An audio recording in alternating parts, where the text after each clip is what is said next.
బ్రాహ్మణులకు శుభవార్త. సనాతన ధర్మ పరిరక్షణే ధ్యేయంగా ఏర్పడినటువంటి హిందూ మహాసంస్థానం విదేశాలలో ఉద్యోగాన్వేషణ చేయాలనుకున్న ఔత్సాహికులకై అభ్యర్థుల నుండి దరఖాస్తులు కోరుతుంది. సంప్రదించవలసిన వాట్సాప్ నంబర్ 9866615399. నమస్తే, వెల్కమ్ టు అవర్ ఛానల్. నేను పద్మిని. ప్రస్తుతంతో పాటు ప్రముఖ ఆధ్యాత్మికవేత్త, వాస్తు జ్యోతిష పండితులు కేఎస్ఆర్ గారు మనతో పాటు ఉన్నారు. మాట్లాడదాం. సార్ నమస్తే. సార్ సార్ ముందుగా మీకు వినాయక చవితి శుభాకాంక్షలు. సార్ మీకు మన తోటి ప్రేక్షకులందరికీ కూడా వినాయక చవితి శుభాకాంక్షలు. Thank you so very much sir. Last year ఒక ఇంత కన్ఫ్యూజన్ ఉండింది, ఈ రోజు చేసుకోవాలా రేపు చేసుకోవాలా, అపరాహ్న కాలంలో వినాయక చవితి మధ్యాహ్నం లేదు, పొద్దున్న లేదు, సాయంత్రానికి లేదు. అబ్బా ఈ కన్ఫ్యూజన్స్ తో సిద్ధాంతానికి దృక్ సిద్ధాంతానికి ఒక భీకరమైన వార్ జరిగింది. ఈ వార్ లో పాప అమాయకంగా ప్రేక్షకులు మారిపోయారు, భక్తులు మారిపోయారు. ఎవరు ఇష్టం వచ్చినట్టు వాళ్ళు చేసుకున్నారు. కానీ నాకు అందిన సమాచారం ప్రకారం మనం అమ్ముకునే వాళ్ళు మొత్తం బాగుపడినట్టుగా రెండు రోజులు అమ్ముకున్నాము. లేకపోతే మొదటి రోజు బిచానా ఎత్తేయాల్సి వచ్చేది. నేను మర్నాడు చేసుకున్నాను, అందరూ కూడా ముందు రోజు చేసుకున్నారు, కానీ నేను మర్నాడే. మీరు మర్నాడే కదా, అందుకని సిద్ధాంత ప్రకారమే చేసుకున్నాం లాస్ట్ ఇయర్. అయితే మేము కూడా బాగుపడ్డాం అని అనుకోవచ్చు, మనం కూడా బాగుపడ్డాం. తక్కువకి వచ్చాయన్ని విగ్రహం గానీ పత్రిక బాబు తీసుకెళ్ళండి అవును రైట్ అని చెప్పి తక్కువకి వచ్చాయి. ఎనీవేస్ ఇప్పుడు జరిగిన మనం మంచి అనుకోవాలి. అందుకే positive thinking is always best. Definitely. అయితే ఇప్పుడు ఇట్లాంటి ఈ ఇయర్ అట్లాంటి కన్ఫ్యూజన్స్ లేవు. అవును, అది చాలా ఆనందకరమైన విషయం. డెఫినెట్లీ అందరికీ కూడా చక్కగా 7వ తారీఖే చేసుకోవాల్సిన సూర్యోదయానికి ఉంది, మధ్యాహ్నం ఉంది, సాయంత్రానికి ఉంది. సో ప్రశాంతంగా చవితి ఎలా చేసుకోవచ్చు. మీరు కేపీ ఆస్ట్రాలజీని కూడా నమ్ముతారు కాబట్టి, కేపీనే మీరు ఫాలో చేస్తారు కాబట్టి, మీరైతే 7నే కన్సిడర్ చేస్తారు చంద్రుడి కింద కదా. మరి అప్పుడు చంద్రుడికి సంబంధించిన అంటే ఆయనను చూస్తే నీలాపనిందలు వస్తాయి అనే కథలో కూడా మనందరికీ తెలిసిందే చవితి. సో ఎలా చేసుకోవచ్చు ఈ వరసిద్ధ వినాయక చవితిని అందరికీ తెలిసినప్పటికీ శాస్త్రబద్ధంగా చేసుకునేటటువంటి విధానాన్ని ఒకవేళ చాలా క్వశ్చన్స్ ఉన్నాయి సార్. ఒకవేళ అడ్డొస్తే ఏం చెయ్యాలి, మేము చేయలేకపోతే స్వామిని ఎలా కొలుచుకోవచ్చు, ఈ నవరాత్రుల్లో ఏమైనా చేసుకోవచ్చా, ఇట్లాంటివన్నీ ఒక్కసారి క్లియర్ చేయండి సార్. తప్పకుండా. అంటే ఇక్కడ చేసుకునే వాళ్ళకి చేసుకుంటే అది ఎప్పుడు ఓకే, అది దాంట్లో ఎవరికి ఎటువంటి అనుమానాలు ఉండవు, ఎందుకంటే చేసేసుకుంటారు కాబట్టి.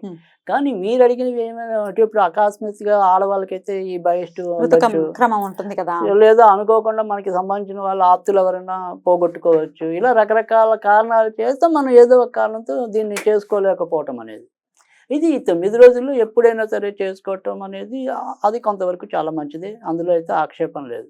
ఈ 9 రోజులు కూడా కుదరకపోతే ఎప్పుడైనా సరే వినాయకుడి ఆరాధన మనం గుర్తుంచుకోవాల్సింది. హస్తా నక్షత్రం అనేది చాలా విశిష్టమైనది. తర్వాత మంగళవారం చాలామంది, కానీ బుధవారం కూడా చాలా మంచిది. సో మంగళ బుధ తర్వాత వచ్చేప్పటికి హస్తా నక్షత్రం.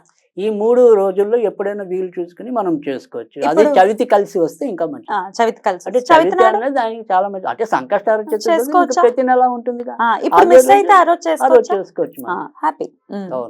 ఎందుకంటే కంపల్సరీ ఈ గణపతిని అన్నది అసలు ప్రతిరోజు స్మరించుకోకుండా మనం ఎలాగో ఉండలేము. కానీ వినాయక చవితికి ఒకవేళ చేసుకోకపోతే ఖచ్చితంగా చేసుకోవాలి, ఎందుకంటే అన్ని వరాలు ఇచ్చేవాడు ఆయన. తర్వాత ఇప్పుడు ఏదైతే ఉందో అంటే ఇప్పుడు త్రిమూర్తులు ఆదిశక్తి కంటే కూడా ముందే ప్రణవనాద రూపంలో ఈయన ముందు ఉదయించాడు అని చెప్పి కూడా అవతరించాడని కూడా, కనుక గజాన్ని మనం ముందు సేవించాలి, తరించాలి. అంతే. కలియుగంలో వినాయకుడిని చండిని వీళ్ళిద్దరిని వదిలే పరిస్థితి ఉండదు, ఉండకూడదు కూడా. రైట్. అందరూ కూడా చాలా ఉత్సాహంగా ఉల్లాసంగా చేసుకునేటటువంటి, పైగా అందరికి తెలిసిన పండుగ. అందరికీ ఇప్పుడు దీపావళి తర్వాత అనుకోండి, ఈ వినాయక చవితి దీపావళి అంటే అందరూ ఆల్మోస్ట్ ఐకమత్యంగా చేసేసుకోవటం అనేది ఉంటుంది. చాలా ఆనందపరమైన పండుగ ఇది నిజంగా చెప్పాలంటే. మరి స్వామికి పూజా విధానం తెలిసినప్పటికీ ఇంకా ఎలా సార్ శాస్త్రం అంటే ఏం చెప్పింది, ఎలా చేసుకోవాలి ఖచ్చితంగా, ఇది మాత్రం మిస్ అవ్వద్దు అనే పాయింట్ ఏదైనా ఉందా? అంటే ఇది మిస్ అవ్వద్దు అనేది ఎప్పుడు కూడా అంటే మనకి పూజలో అదే నేను చెప్తున్నా, ఇది మిస్ అవ్వద్దు అంటే చాలా వరకు ఏంటంటే కొన్నిటికి ఆంక్షలు అనేది, అంటే ఇప్పుడు మనం గతంలో కూడా చెప్పుకున్నాం, ఈ తామసారాధన ఏదైనా ఉంటే దానికి సాయంకాలం శ్రేష్టము అని చెప్పి. సో ఇక్కడ వినాయకుడి పూజలకి ఎప్పుడు కూడా మనకి ఏంటంటే ఏదైనా సరే మధ్యాహ్నం అంటే కనీసం 11ంటికి మొదలెడితేనే ఎక్కువ మంచిది. సో 11 నుంచి ఇంకా వారి ఇష్టం ప్రకారం చేసుకోవచ్చు. ఎందుకంటే వినాయకుడు విష్ణు స్వరూపంగానే భావిస్తాం. సో అందుకని ఇక్కడ ఏంటంటే వినాయకుడు లేదా విష్ణుమూర్తి వీళ్ళకి సంబంధించిన ఆరాధన ఎప్పుడు కూడా లక్ష్మీదేవికి సంబంధించింది. వీళ్ళు ఇది కొద్దిగా రాజసిక కాలాల్లో జరిగితేనే ఎక్కువ మంచిది. అందుకని ఉదయం 11 నుంచి చేసుకుంటే కనుక ఇంకా శ్రేష్టం. అది కూడా అదే చెప్పింది వినాయక చవితి వ్రతకల్పాల్లో కూడా అపర్ణ వేళ కానీ అలా చేసుకోమని చెప్పింది. అందుకే మీకు ఆల్మోస్ట్ ఏదైనా సరే బయట ఈ ఉత్సవాలు నిర్వహించే వేదికలు అన్నింటిలో కూడా 12 ఆఫ్టర్ 12 ఎక్కువ చేస్తారు, లేకపోతే సాయంత్రం మాటలు చేసుకుంటారు. సో అందుకని అదొకటే ఉంది తప్ప అది కూడా కంపల్సరీ అని నేను అన్నాను. బట్ ఉన్న ధర్మంలో అయితే అదే ఉంది. మధ్యాహ్నం ఎలాగో పనులు అయ్యి అన్ని రెడీ చేసుకునేసరికి అదే సమయం అవుతుంది. అదే కదా మరి పాల వెళ్ళిన అలంకరించుకోవడం ఇవన్నీ ఉంటాయి కదా. సో అందుకని అంటే బద్దకస్తులు అప్పటికప్పుడే చేస్తారు కదా. రైట్. సో 11 తర్వాత చేసుకోవటం అనేది సూచిస్తుంది. రైట్ అండి. అయితే ఈ వినాయక చవితిలో ఖచ్చితంగా ప్రధానమైన అంశం ఏంటి అంటే ఖచ్చితంగా కథ చదువుకోవాలి, అక్షతలు వేసుకోవాలి నెత్తి మీద. అది అందరికీ తెలుసు కదా, అందరికి తెలిసింది. లేదంటే చంద్రుడు తెలియకపోయినా కల్పనలో ఎలాగో వచ్చేస్తుంది. చంద్రుడేమో ఇవాళే పని కట్టుకున్నట్టు మనకే కనపడుతూ ఉంటాడు ఒకవేళ పూజ చేసుకోని పక్షంలో. ఆ రోజు మరీ చంద్రుని చూస్తే పోలా కనపడిపోతూ ఉంటాడు. ఇప్పుడు కాస్త మబ్బులు ఉన్నాయి కాబట్టి కనపడే. మానవుడి యొక్క సహజ ధర్మం ఏంటంటే వద్దన్నదే చేయబుద్ధి వేస్తుంది. అయితే మేము సూతకంలో ఉన్నామండి, మేము పూజ చేసుకోలేదు, మరి మాకు ఇలా నీలాప నిందనలు వస్తాయా ఒకవేళ చంద్రుడిని కనుక చూస్తే అనే క్వశ్చన్ వస్తే దానికి ఆన్సర్ ఏంటి? అంటే ఇక్కడ పూజ చేసుకున్న చేసుకోకపోయినా నీలాప నిందలు వస్తాయి కాబట్టి మనం చూస్తున్నాం తప్పు కాబట్టి ఈ కల్పన చేసుకుని అత్యంతలు వేసుకోండి అనేది. మరి సూతకంలో ఉన్న వాళ్ళు చేయకూడదు అంటారు కదా. అది ఇప్పుడు మనం చేసుకోకపోయినా సంకల్పం చెప్పుకోవచ్చు అనే ఉంది యాక్చువల్ గా. ఎలా పలానా తర్వాత నేను చేసుకుంటానని సంకల్పం చెప్పుకోవటమే. కథ మట్టుకు వినొచ్చా? కథ వినొచ్చు.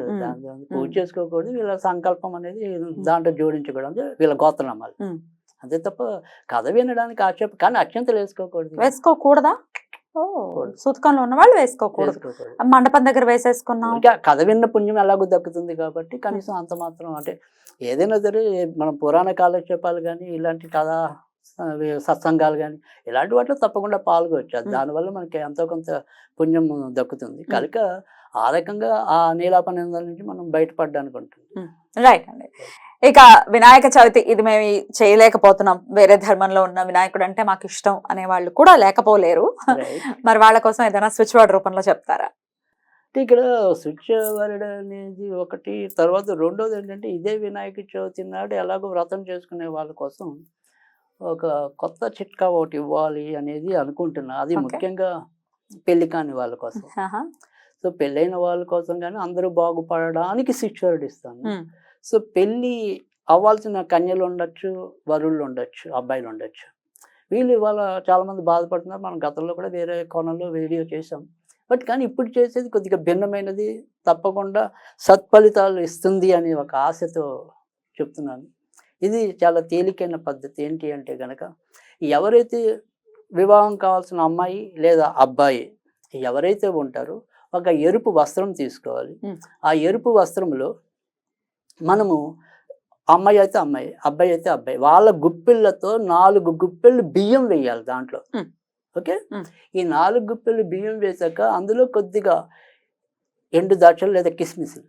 సో కిస్మిస్లు, తర్వాత ఎండు ఖర్జూరాలు, వీటిని తర్వాత 4 వక్కల్ని కలిపి ముడుపు, మనం వెంకటేశ్వరం కానీ ఇలా ఏదైనా దేవతలకు వెళ్ళినప్పుడు ఒక ముడుపు ఎలా కడతామో ఆ ముడుపు కట్టి నా వివాహానికి ఉన్న ఆటంకాలు ఏవైతే ఉన్నాయో, విఘ్నాలు ఏవైతే ఉన్నాయో అవి తొలగిపోవాలని కోరుకొని దాన్ని ఆ ముడుపులాగా పెట్టి మన ఇంట్లో వినాయకుడి ఫోటో దగ్గర పెట్టేయటం ఒక 40 రోజులు.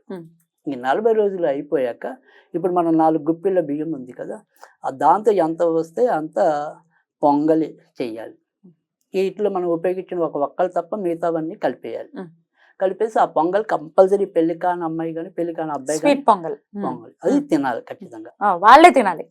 అంటే మిగతా వాళ్ళు తిని, వీలైతే కంపల్సరీ అంటున్నాం. ఎవరైతే పెళ్లి కావాలో వాళ్ళు తినాలి, వాళ్ళైతే తప్ప కంపల్సరీ. తినేసాక అప్పుడు ఆ ఒక్కలు ఏం చేయాలి, ఆ ఒక్కలు మాత్రం ఖచ్చితంగా 3 మామూలుగా దేవుడి దగ్గర ఉంచొచ్చు, ఒక ఒక్క మాత్రం వీళ్ళతో పాటు క్యారీ చేసుకోవాలి. సో ఈ రకమైన చేసినప్పుడు ఖచ్చితంగా వాళ్ళకి 90 రోజులు తిరగకుండా వివాహం సెటిల్ అయ్యే అవకాశాలు చాలా ఎక్కువ ఉంటాయి. సో అది ఒక్కటే, వాళ్ళు అంతకంటే మంత్రం చదవాల్సిన పని లేదు, ఏమీ చదవాల్సిన పని లేదు. కట్టి పెట్టేసి తర్వాత వ్రతంలోకి వెళ్ళిపోవటమే. వ్రతం ఎలాగో చేస్తారు కదా, దీన్ని వ్రతానికి చేసే ముందే సంకల్పం చేసుకోండి. కానీ వాళ్ళు ఎవరైతే పెళ్ళే వాళ్ళో వాళ్ళే చేయాలి. రైట్. పిల్లల కోసం మేము చేసేస్తాం తల్లిదండ్రులు అంటే కుదరదు, మేము మా పిల్లలు చేయరండి చెప్తూ ఉంటారు. Right. ఏంటో మరి చెయ్యరు అని వీళ్ళు అంటే తాపత్రయ పడిపోతూ ఉంటారు. అదే కదా, ఎప్పుడైనా సరే కర్మ అనేది నా బట్టి ఉంటుంది కానీ మీ బట్టి ఉండదు కదా ఎవరికి ఆగలేస్తాడు తినాలి అంతే సింపుల్. కదా. అందుకని ఇది కనీసం మీరు ఉత్తప్పుడు కష్టపడినా కష్టపడిపోయినా ఇలాంటి మహర్దినాలు ఏవైతే ఉంటాయో ఆ రోజు ఖచ్చితంగా మహద్భాగ్యంగా భావించి చేయాలి నా ఉద్దేశం అయితే కనుక. సో అలా చెయ్యండి. చేయలేని వాళ్ళకి మనం ఇంకా ఏది అంటే ఇంకా ఏముంటుంది అదే చెప్పాలంటే మళ్ళీ కనీసం నువ్వేనా చెయ్యి అంటాం. అది ఎట్లా అసలు సాధ్యం? ఇంకా తప్పనిసరి వాళ్ళకి అంతకంటే మనం ఇంకా చెప్పగలిగింది ఏం లేదు. అధమం అవుతుంది అది. అది కదా. సో అది అందుకని ఇంకా అంతకంటే ఏం లేదు, అది Right. వాళ్ళకి వదిలేద్దాం. రైట్.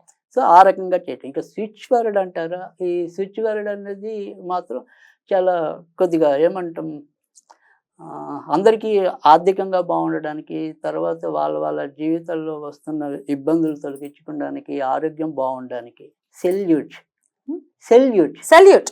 రైట్. ఈ సెల్యూట్ అనేది ఈ రోజు కనుక చదువుకోవటం ప్రారంభిస్తే కనీసం ఒక 21 రోజులైనా చేస్తే కనుక తప్పకుండా మంచి జరుగుతుంది. 108 సార్లు చదివితే చాలు. Salute salute. కొట్టడమే. సో వాళ్ళ సమస్యలన్నిటికీ సెల్యూట్ అంటాడు దేవుడు. సో అందుకని ఆ రకంగా చేస్తే కనుక ఖచ్చితంగా ఫలితం ఉండటం అనేది అయితే ఉంటుంది. బ్యూటిఫుల్. అలా ఫలితం ఉండాలి. వినాయక చవితిని ప్రతి ఒక్కరు కూడా చాలా చాలా చాలా ఆనందకరంగా చేసుకోవాలి. అందరూ బాగుండాలి. కొంత ఈ గణేష మండపాలలో ఈ ఐటమ్ సాంగ్లు పెట్టేసి డాన్సులు చేయటం మానుకోవాలి. అసహ్యకరంగా. మనం ఇందాక ఇంకోటి కూడా ముఖ్యంగా చెప్తుంది, అది ఎన్నో ఏళ్ళుగా ఇటు ప్రభుత్వాలు అనుకోండి, తర్వాత మామూలుగా ఉండే హిందూ ధర్మ ప్రచారకులు అనుకోండి, ఇలా ధార్మిక సంస్థల వాళ్ళు అనుకోండి, మనం అందరం ప్రచారం చేస్తూనే ఉన్నాం. సాధ్యమైనంత వరకు కూడా మట్టి గణపతిని ఖచ్చితంగా. సో ఆ మట్టి గణపతి అంటే ఇక్కడ శివుడు కూడా చాలా సందర్భాల్లో తన యొక్క పురాణాల్లో చెప్పడం అనేది అంటే పార్థివలింగం అంటాం. తర్వాత మనిషి కూడా పోయాక అది మట్టిలో కలుస్తుంది కాబట్టి అంటాం. సో అలాగే శివుడికి కూడా ఇదే, మన వినాయకుడికైనా కూడా అలా మట్టితో కూడినదే ఇష్టం. తర్వాత మీకు మళ్ళీ ఉడిపి అని నాకు గుర్తు, ఉడిపిలో కూడా అక్కడ శ్రీకృష్ణుడి యొక్క దేవాలయంలో మిట్టిక ప్రసాదాన్ని, మట్టిని ప్రసాదంగా మట్టిని తింటారు కూడా. సో అందుకని మట్టికున్న విశిష్టత మరి దేనికి లేదు. సో అందుకని మీరు చేసుకోవటం అనేది మీ ఆడంబరానికి అడ్డనుకోకండి. సో నిరాడంబరం అనేది ఎప్పుడు కూడా ప్రధానం దేవుడికి. ఏదో చిన్న పిల్లలు ఎంజాయ్ చేస్తున్నారు మండపాల దగ్గర అంటే that is a different story. వాళ్ళ పిల్లలు చిన్న పసిపిల్లలు, పెద్దవాళ్ళు కూడా అక్కడే కూర్చుని ఆటలాడుకుని, అది దైవానికి సంబంధించిన ఒకటంటే ఇప్పుడు నేను అనేది ఏంటంటే సరే ఏదైనా సరే ఉత్సాహవంతంగా చేసుకున్నప్పుడు దాంట్లో వల్గారిటీ లేకుండా ఐటమ్ సాంగ్స్ అదే నేను అదే నేను చెప్తున్నా. ఇప్పుడు ఒక కోలాటం చేసామండి, ఒక భక్తితో శ్రీకృష్ణుడి కీర్తనలతోనూ ఇలా వినాయకుడి కీర్తనలతోనూ ఒక కోలాటం చేసాం అనుకోండి. లేదు, మనకు అడిగట్టుతున్న అనేక సాంస్కృతిక రూపాలు ఉన్నాయి. అంటే హరికథలు అనుకోండి, బుర్ర కథలు, వాళ్ళు వినడా అనేది పక్కనట్టండి. కళను బతికించండి. మనం ప్రయత్నం చేయాలి. అది కదా, ఆ కళను బతికించండి. అక్కర్లేని మీరు చెప్పినట్టు ఈ ఐటమ్ సాంగ్స్ కానీ ఇతర గలీజ్ పనుల కన్నా కూడా ఇప్పుడు పరమతస్తులు ఎలా మనల్ని చూసి నవ్వుకునే విధంగా మనమే చేస్తున్నాం. అసహ్యకరమైన పనులు ఇంకా ఇక్కడ చాలా చాలా కొంత నయం ఉన్నాం. మీరు చాలా గ్రామీణ ప్రాంతాల్లోకి వెళ్తే ఈ పండుగని వికృతంగా వాడుకుంటున్నారు వాళ్ళు. సో రకరకాల రికార్డింగ్ డాన్సులతో. సో అలాంటి బూత్ సంపద మన నుంచి అనుగ్రహం రమ్మంటే ఎక్కడి నుంచి వస్తుంది? వినాయకుడి నుంచి. అది కూడా మనం చేసేది అది ఎప్పుడు వస్తుందా అని ఎదురు చూసేది అందుకోసం కాకూడదు. కరెక్ట్ సార్, చాలా బాగా చెప్పారు. రైట్ సార్, డెఫినెట్ గా ఈ మార్పు రావాలి. ఈ మార్పు రావాలంటే జనాలకి చెప్పడం కాదు, ఈశ్వరుని జరగాలి కూడా. Thank you so very much sir. మరొకసారి మీకు వినాయక చవితి శుభాకాంక్షలు కూడా.